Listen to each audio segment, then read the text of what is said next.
8 seems to be an important number this year because even HMD Global has decided to assign the number 8 to its flagship smartphone. The Nokia 8 is the Android device that every die-hard fans have been waiting from HMD Global ever since the return of the Nokia brand to the smartphone market, and it is probably the most important device for HMD Global this year. But can the Nokia 8 steal the spotlight in the space where Apple and Samsung dominates? I'm Warren with KL Gadget TV, and this is my review of the Nokia 8.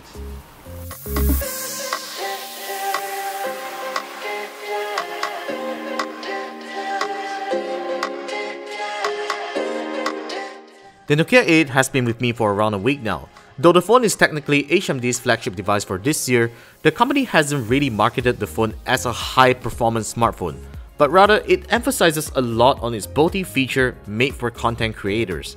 We'll get to that feature in the later part of this review. If you have seen my first impression video previously, I was actually very impressed with the phone's build quality. Even though it does feel a little dated and less interesting than other flagships without a bezel-less display, once you hold the phone on hand, you will immediately be impressed with the craftsmanship. It is less chunky and much lighter than the Nokia 5 that we have previously reviewed, and it now has an all-new polished aluminum unibody which feels smooth but isn't slippery.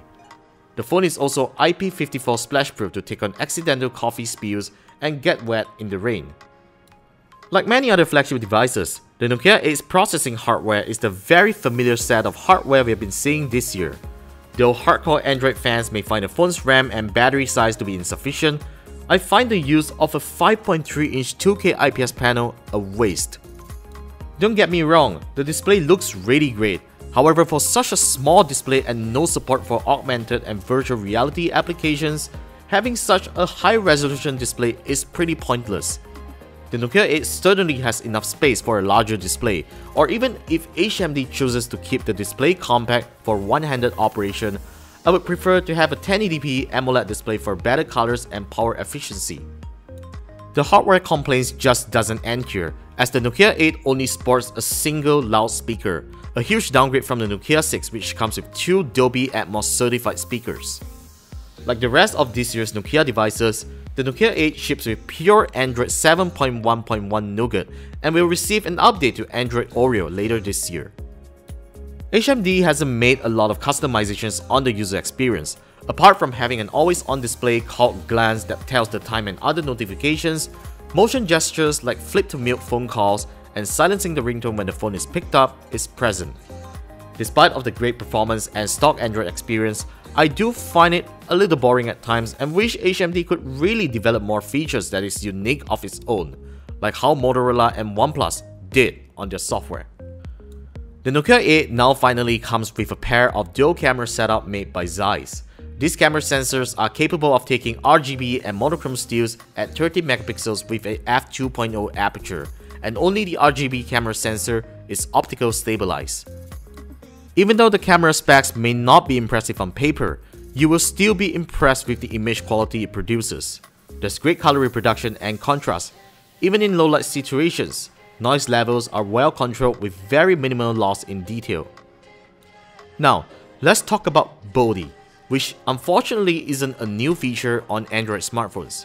Technically, it enables both the front and rear cameras that gives your audience the perception of what your reaction is as you're taking a picture or video of what you're seeing. But what HMD has done a great job here is integrating this feature with live streaming services and certain apps. It currently supports live streaming to Facebook and YouTube. I find this to be a gimmick rather than a practical feature. And coming from a content creator's point of view, I don't see myself using the feature a lot even if I own the device. And now, this leads us to talk about the camera software, which is the most disappointing part of the phone's camera experience. I mean, this is a flagship smartphone with a flagship camera, so technically it should come with great manual image controls, but it doesn't. Not even a simple ISO and shutter speed control can be found within the camera's manual shooting mode. It seems like HMD has disabled that functionality on a hardware level, because I can't even find it on third-party camera apps like Open Camera. While I'm hoping that HMD will improve the manual mode in a future software update, I'm glad that the phone doesn't disappoint in 4K video recording. With the inclusion of Nokia's Ozo Audio, it records surround sound from the phone's 3 microphones. You can even choose to record audio from the front or rear, but sadly, you can't switch them on the fly while you're recording. So this video is recorded using the Nokia 8 and I'm giving you an office tour. So as you can hear, I'm actually playing some audio in the background and I'm talking at the same time as well. So hopefully you can hear the differences that the Ozo Audio is making right here, because it is recording surround sound with its 3 microphones. So video quality is actually good, exposure is good as well. So we are actually busy doing work here, and Bell is actually editing the Nokia 8 review. So yeah, this is how the video recording quality looks like on the Nokia 8. And let's get back to our review. The Nokia 8's battery life is actually pretty good for a Snapdragon 835 device.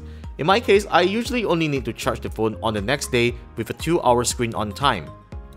It also has Quick Charge 3.0 support, so I really didn't have an issue on charging, even if I had a busy day on the phone.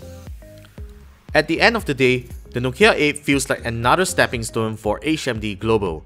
The company understands pretty well that it can't really compete in the premium flagship smartphone category despite of the branding impact, at least at this point of time. And it is trying to find ways to make the Nokia 8 an interesting device and an alternative to competing devices like the OnePlus 5 and Xiaomi Mi 6. On the bright side of things, the Nokia 8 is the second most affordable Snapdragon 835 device after the Xiaomi Mi 6. The Nokia 8 will cost you 2,300 ringgit and it is one smartphone with unrealized potential. Let's hope HMD Global fixes that camera software soon enough. What are your thoughts on the Nokia 8? Have you already owned one? Tell me about it in the comments and make sure you're subscribed for more tech videos coming right up. And I'll talk to you in the next one.